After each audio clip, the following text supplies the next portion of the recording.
So, once again, you cannot make this stuff up. You can't make this stuff up. I was just listening to, for entertainment purposes only, NPR, National Propaganda Radio. Of course, very, very left, very, very liberal, taxpayer-funded propaganda for the masses. And they just had a story about, so this group of women that are part of this group they call Jews for Choice in the once great state of Indiana are challenging the statewide abortion ban under the grounds that their religious liberty is being violated. Now, if they go by the name Jews for Choice, and we all know that these are just godless, nihilistic. They don't believe in anything. Their only religion is self-gratification. Is what can I get out of this life? Pleasure, hedonism. They have no God, right? In their own minds. Now, my argument is that, okay, they're Jewish.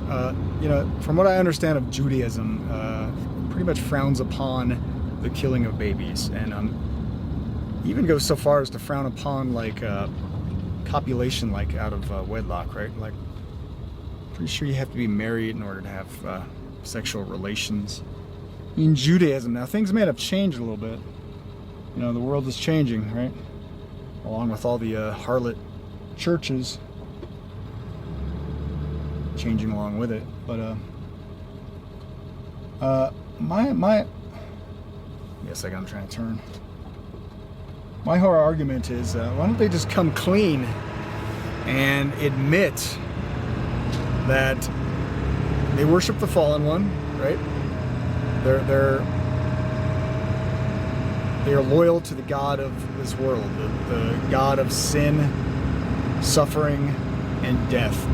They worship the God of death, okay? And it is their religious right, their religious practice, as Luciferians, as Baal worshippers, to sacrifice their babies to Moloch, right?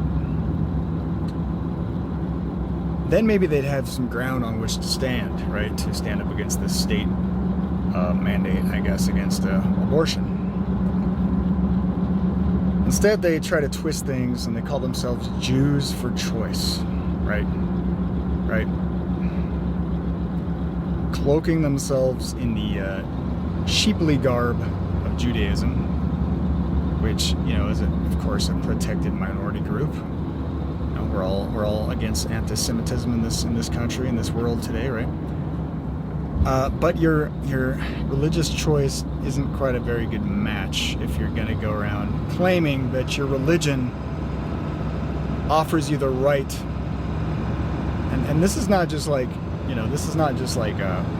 in cases of incest or rape, or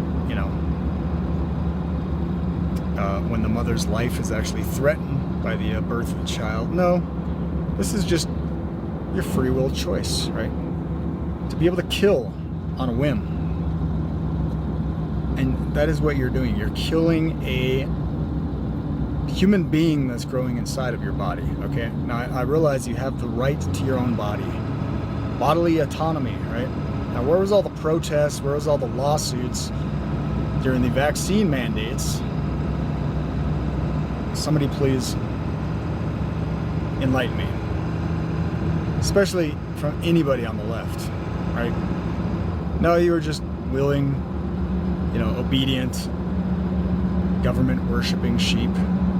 And you lined up fully trusting that the government only has your best intentions in mind, right? They really are concerned about your safety and your overall health, and more importantly, your lifespan, and that of your kids, right? And not to mention that, but their ability to procreate themselves, right? With fetal tissue and sperm counts on multiple studies going down shortly after. In any case, let's not get into that. We can't go into that territory, not on these platforms that are enemies of truth. Who knows? Maybe shortly here I won't be able to even talk about these poor minority Jews for choice religious sect that says it is their religious right to infanticide, basically, is what they're saying. Now, this is how upside down, insane, clown world, pure Satanism that we face in our country that has turned its back on God. Any kind of moral ethic, moral code, as can be found in the Christian Bible, which, by the way, inspired the undercurrent of our constitutional republic and those principles, including, by the way, this one's for the devout right out there, I guess, religious right. First Amendment that protects against church and state, and that is a thing. That is a thing. Contrary to some recent opinions by even some of my, favorite congressmen and women, like, say, Lauren Boebert. Yes, the separation of church and state is very important. If you don't understand your history, you're bound to repeat, the mistakes of the past. And so there's a reason why they put that in there, because they came out of Europe, right? The French Revolution was a pretty bloody protest against church and state. France being in large part an inspiration for our system of government. The Enlightenment, this break between religious oppression that held old Europe in the most miserable living conditions, the average lifespan being maybe 24, 25 years old.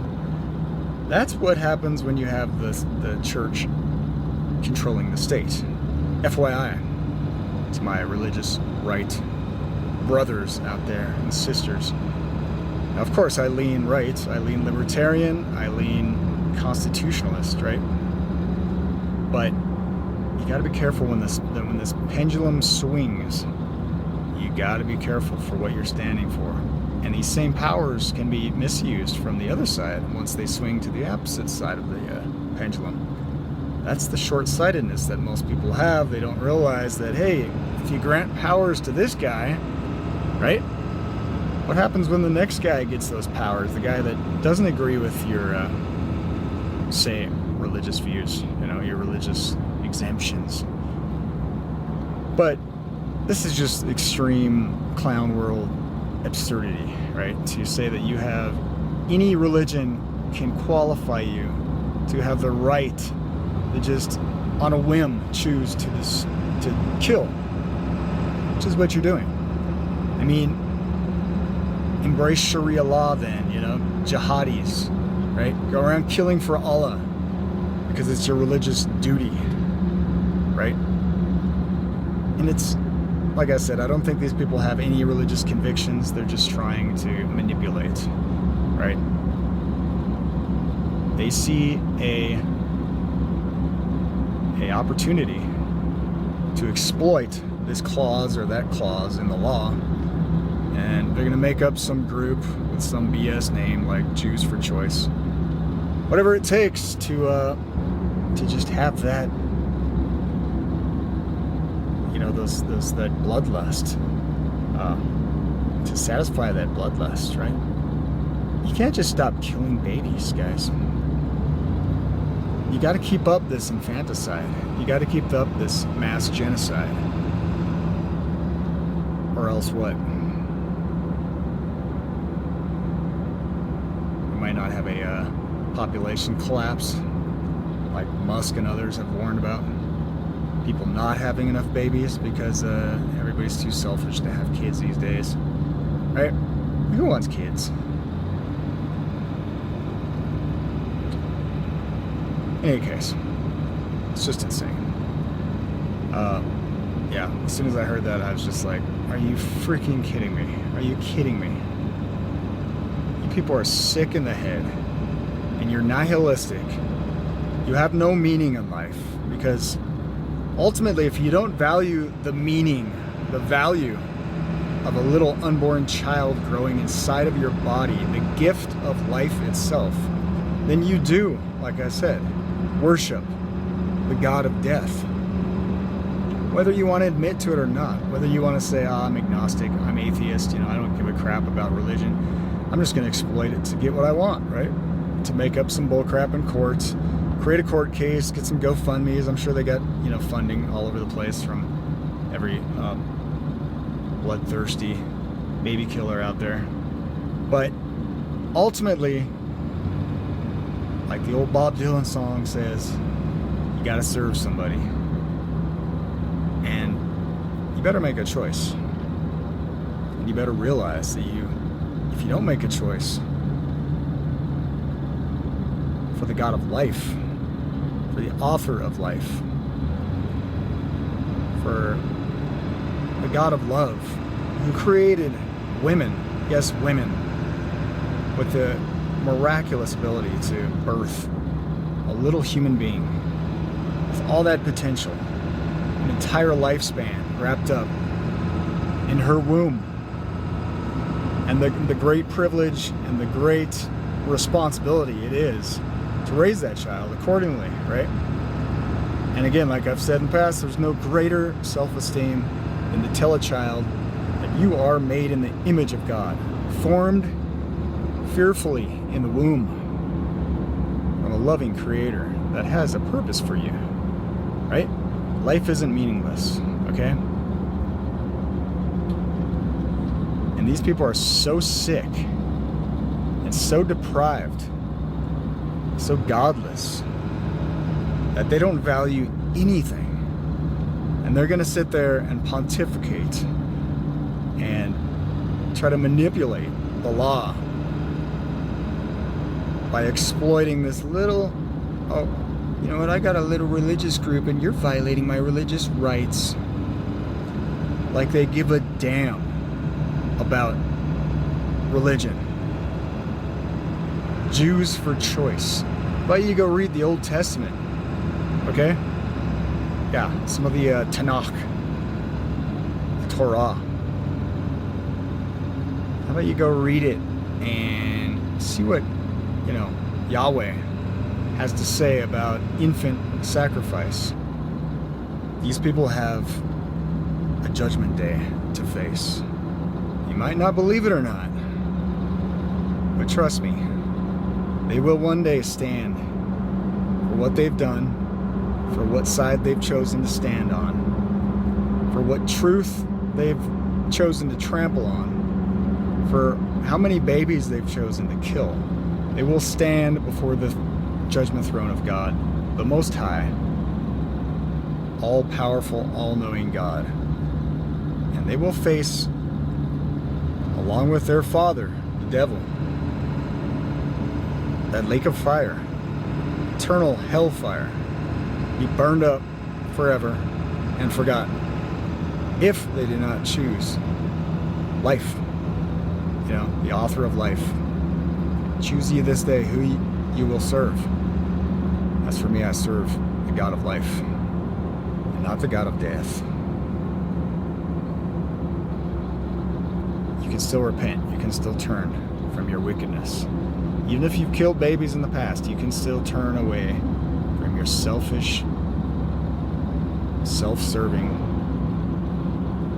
godless existence and embrace life again. And realize that, if you do not value that little growing child in a womb, then your life itself has no value and you have no rights. If you don't give rights to a little child, the same constitutional rights that you have, then you have no rights. You have no ground on which to stand anymore. And the state, yes, the all-powerful government that you've chosen to worship instead of the real God, the real King of the universe, that government will decide one day whether or not you can live or whether or not your life is meaningless and you need to be blotted out of existence. a useless feeder, right? This is the religion, this is the cult that you're following, that you've subscribed to. Repent, turn from your ways, embrace the God of life. That's all I have to say. That's my prayer. Thanks everybody for watching. This is Nightwatch N8 signing out.